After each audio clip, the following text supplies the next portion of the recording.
Hi friends, দেখতে পাচ্ছ রাত্রিবেলার একটা ব্লগ হচ্ছে। অনেকদিন পর ব্লগ করছি। সেভাবে ইউটিউবে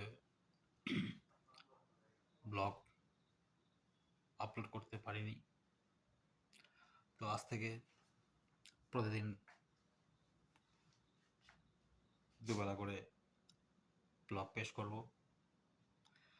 দেখতে পাচ্ছ ডিনারের টাইম হয়ে গেছে। ডিনার করিনি আমি এখনো, তবে সবই রেডি। বিছানা রেডি, মশারি টাঙানো হয়ে গেছে। এবার খেতে ডাকলে খাবো, খেলেই চলে আসবো। তো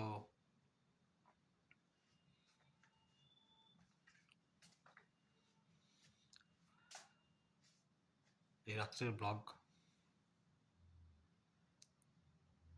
রাতেই করছি।